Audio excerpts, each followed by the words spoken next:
The bank offers us many services. And like Mr. Frank Adams, most of us use the bank. The bank is a good place to keep money. And here is Mr. Adams filling out a deposit slip. He lists cash and checks separately. The total, $62.53, is the amount he is going to deposit in his savings account. He takes the cash, the check, the deposit slip, and his bank book to the teller at the savings window. The teller places the bank book in an adding recording machine. Into the bank book, she punches the amount of his deposit and the new balance, which is the total amount that Mr. Adams now has in his savings account. There's the amount of the deposit, $62.53. The pages of the bank book show the record of Mr. Adams' savings account. 8 years ago, one March, he made his first deposit of $50. As he made regular deposits from his earnings, his balance grew.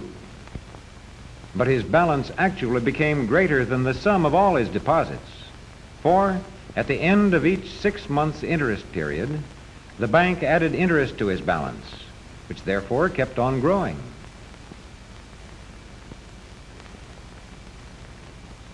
The teller puts Mr. Adams' deposit slip with other deposit slips in this basket. These slips are a record of the money that has come into the bank. And up here, they're checked in the proving machine. The bank's careful methods give Mr. Adams confidence that his savings are secure. And so does the federal government's insurance guarantee.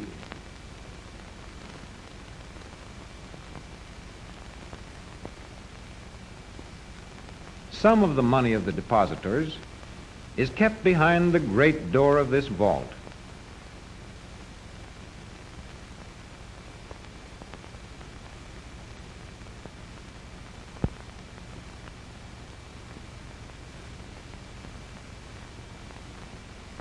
Part of the money that comes into a bank is kept in cash, but the rest of it must be put to work to earn a profit for the bank.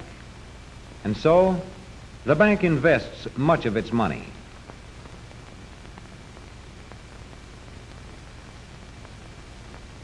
According to law, these investments must be safe investments, such as government bonds, municipal bonds, and mortgages. The bank also invests its customers' money in personal and business loans to reliable people. Here is Mr. Adams with the president of the Elmville National Bank. They're discussing a loan. You've saved over $4,000. That's right, Mr. Smith. I've saved 80% of the capital I'll need to start my hardware business. I see. And now you would like to borrow an additional $1,000 from us. That's right. In your letter here, you explained why you feel this town needs another hardware store. Tell me, Mr. Adams, how much experience have you had in the hardware business? I worked as a salesman for 3 years with the Lewis Wholesale Hardware in Johnstown. And I have managed the appliance department in the King Hardware Store here in Elmville for the past 8 years. That should certainly be enough. And you've been promised a location on Washington Street. Yes, I have, Mr. Smith. Good place for a hardware store. Well, I think we can make you this loan. Oh, that's fine. Will the bank need security? No, I don't think so. As you say, you're putting up 80% of the capital from your own savings. Besides, you've lived in this town and banked with us for quite a while. You have a good reputation. We know you're reliable. I'm glad you think so. Here's the note, and this is where you sign. You'd better read it over carefully first. Let's see. For value received, I promise to pay to the Elmville National Bank $1,000 in monthly installments of $50, beginning 1 month from the date of this note. This seems okay. Fine. And since you're paying the loan back on a monthly basis, we will calculate the interest on a monthly basis, too. The tables in this book will give us the exact figure. Now, let's see. 20 months at our usual rate It comes to just $20.43. Now, we will subtract the interest from the principal and give you a check for the balance. That sounds all right. How much will it come to? It comes to exactly $979.57. That's fair enough. Miss Jenkins, will you please make out a check to Mr. Frank Adams for $979.57. Right away, Mr. Smith. Thanks. Now, how about opening a checking account for your new business? Yes. I'd like to do that right away so I can start paying for my furnishings and my merchandise by check. I'll start my checking account. Mr. Adams finds his new checking account very useful. To pay for the $150 worth of merchandise which he has ordered, he is going to draw a check on his bank.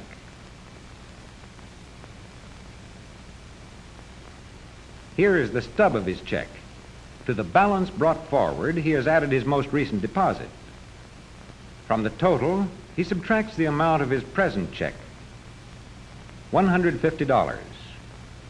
He keeps a complete record of his checking account on his stubs. The check itself is drawn on the Elmville National Bank. That means it is an instruction to the bank to pay to the order of the Miller Supply Company the sum of $150.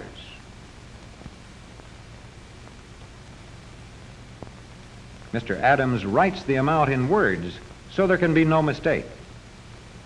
The Elmville Bank on which this check is drawn will pay out the $150 as soon as the Miller Supply Company endorses or signs the check and presents it for payment. All that remains for Mr. Adams is to mail the check with his order to the Miller Supply Company, which can collect the money as soon as it endorses the check. And here is the check arriving at the Miller Supply Company. The girl stamps or endorses it. But instead of collecting the money direct from the Elmville National Bank, the company does it through its own bank, where the check is arriving right now. This bank can collect $150 once it places its own endorsement on the check, as it is doing here. But instead of collecting the money directly, it uses a more convenient method.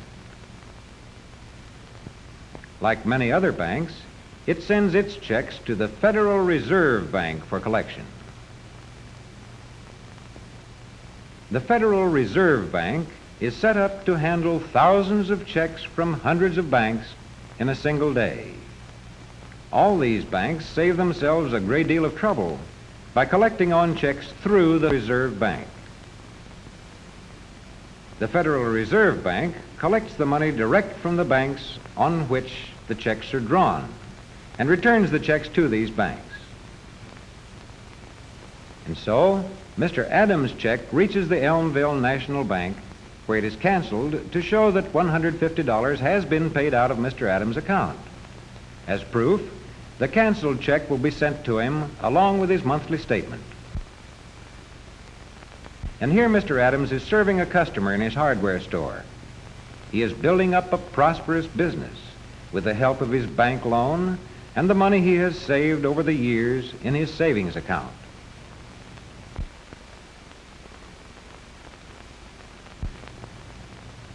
And there is the lady's change.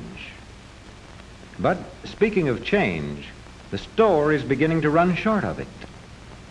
Yes, there is just time to change his coat and get to the bank before closing time. Mr. Adams finds his local bank very convenient.